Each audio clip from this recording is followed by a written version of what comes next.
ನಮಸ್ಕಾರ ಸ್ನೇಹಿತರೆ, ಸ್ವಾಗತ ಸುಸ್ವಾಗತ ಇನ್ಸ್ಪೈರ್ ಎ ಟು ಝೆಡ್ ಚಾನಲ್ಗೆ ನಿಮ್ಮೆಲ್ಲರಿಗೂ ಸ್ವಾಗತ. ಸೊ ಇವತ್ತಿನ ವಿಷಯ ಏನಪ್ಪ ಅಂದರೆ ಇದು ಒಂದು ಸಹ ತುಂಬ ಇಂಪಾರ್ಟೆಂಟ್ ಆದ ವಿಷಯ. ಸೊ ತುಂಬ ಜನ ಇದು ಸಿಂಪಲ್ ಅಂದರೆ ನೋಡಿ ಸ್ನೇಹಿತರೆ, ಟೆಕ್ನಿಕಲಾಗಿ ಮಾತಾಡಬೇಕು ಅಂದರೆ, ಯಾಕೆಂದರೆ ಇದು ಟೆಕ್ನಿಕಲಿ ಡಿಸ್ಕಸ್ ಮಾಡ್ತಿರೋದಷ್ಟೇ. ನಾನು ಡಾಕ್ಟರ್ ಅಲ್ಲ, ಸೊ ಇದು ಜನರಲ್ ಇನ್ಫಾರ್ಮೇಷನ್ ನಿಮಗೋಸ್ಕರ ನಾನು ಮಾತಾಡ್ತಿರೋದು. ಸೊ ಈ ವಿಷಯ ಇಷ್ಟ ಆದರೆ ದಯವಿಟ್ಟು ಕಮೆಂಟ್ ಮಾಡಿ ಅಥವಾ ಶೇರ್ ಮಾಡಿ, ಲೈಕ್ ಮಾಡಿ ಸ್ನೇಹಿತರೆ. ಮೊದಲನೇ ಒಂದು ವಿಷಯ ಏನಪ್ಪ ಅಂದರೆ, ಎಷ್ಟು ಬಾರಿ ಈಗ ಒಂದು ಸಮ್ಮಿಲನ ಅಥವಾ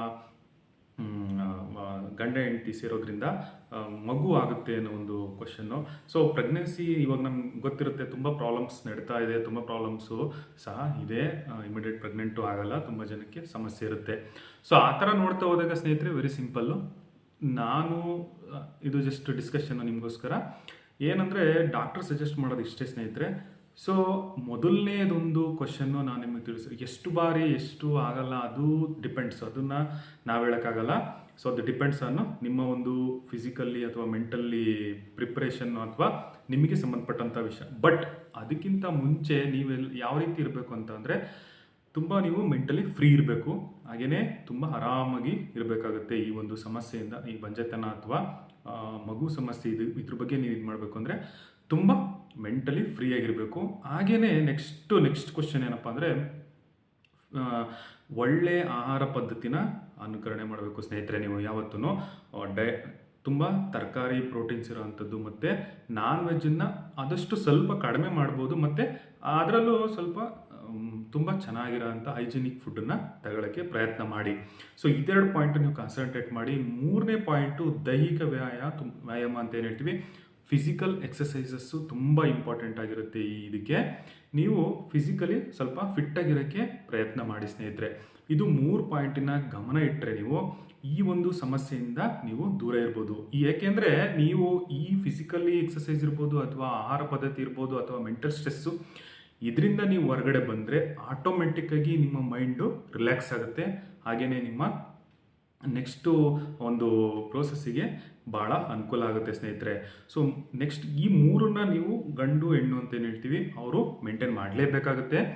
ನೆಕ್ಸ್ಟ್ ಕ್ವಶನ್ ಏನಪ್ಪ ಅಂದರೆ, ಇದೆರಡು ಆದಮೇಲೆ 3 ಆದಮೇಲೆ ನೀವು ವರಿ ಮಾಡಬೇಕಾಗಿಲ್ಲ. ನಿಮ್ಮ ಪ್ರೋಸೆಸ್ನ ನೀವು ನ್ಯಾಚುರಲ್ಲಾಗಿ ಯಾವಾಗಾದ್ರೂ ಕಂಟಿನ್ಯೂ ಮಾಡ್ತಿರ್ಬೋದು.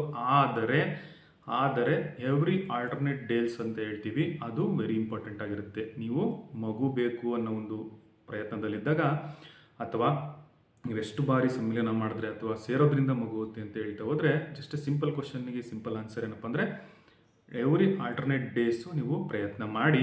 ಹಾಗೇನೆ ನೆಕ್ಸ್ಟ್ ಇನ್ನೊಂದು ಏನಂದರೆ, ಅದಕ್ಕೆ ಆದಂತಹ ಮೆನ್ಸುರೇಷನ್ ಸೈಕಲ್ ಅಂತ ಏನು ಹೇಳ್ತೀವಿ, ಆ ಟೈಮಲ್ಲಿ ನೀವು ಒಂದು 15-14 ಡೇಸ್ ಆ ಗ್ಯಾಪಲ್ಲಿ ಎವ್ರಿ ಆಲ್ಟರ್ನೇಟ್ ಡೇಸು ನೀವು ಪ್ರಯತ್ನ ಮಾಡೋದ್ರಿಂದ ಸ್ನೇಹಿತರೆ, ಖಂಡಿತವಾಗಿ ಮಗು ಅಥವಾ ಈ ಒಂದು ಮಗು ಆಗುವಂಥ ವಿಷಯ ಭಾಳ ಚೆನ್ನಾಗಿ ಆಗ್ಬೋದು ಅನ್ನೋ ಒಂದು ನನ್ನ ಅಭಿಪ್ರಾಯ.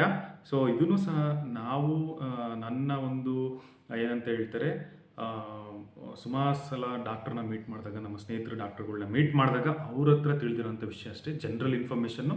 ನಾನೇನು ಡಾಕ್ಟ್ರಲ್ಲ, ನೀವು ಡಾಕ್ಟ್ರನ್ನ ಮೀಟ್ ಮಾಡಿ ಅವರು ಹೇಳಿರುವಂತಹ ಗೈಡೆನ್ಸು ಸಹ ಫಾಲೋ ಮಾಡಿ ಅಂತ ನಾನು ಹೇಳ್ತಿದ್ದೀನಿ. ಜಸ್ಟ್ ಇನ್ಫಾರ್ಮೇಷನ್ ನಾನು ನಿಮ್ಗೆ ಹೇಳ್ತಿರೋದು, food, physical exercises, mental stress, ಇದು 3 ದಯವಿಟ್ಟು ಕಡಿಮೆ ಮಾಡಿದ್ರೆ ನೀವು ಆಟೋಮೆಟಿಕ್ಕಾಗಿ ನಿಮ್ಮ ಸಮಸ್ಯೆಗೆ ಪರಿಹಾರ ಸಿಗುತ್ತೆ ಅಂತ ಹೇಳ್ತಾ ವಿಷಯ ಮುಗಿಸ್ತಾ ಇದ್ದೀನಿ. ವಿಷಯ ಚೆನ್ನಾಗಿದೆ ಅಥವಾ ಯೂಸ್ಫುಲ್ ಅಂತ ಅಂದರೆ ದಯವಿಟ್ಟು ಎಲ್ರಿಗೂ ಶೇರ್ ಮಾಡಿ ಸ್ನೇಹಿತರೆ ಅಂತ ಹೇಳ್ತಾ ಮತ್ತೆ ಸಿಗ್ತೀನಿ. ನಮಸ್ಕಾರ ಸ್ನೇಹಿತರೆ.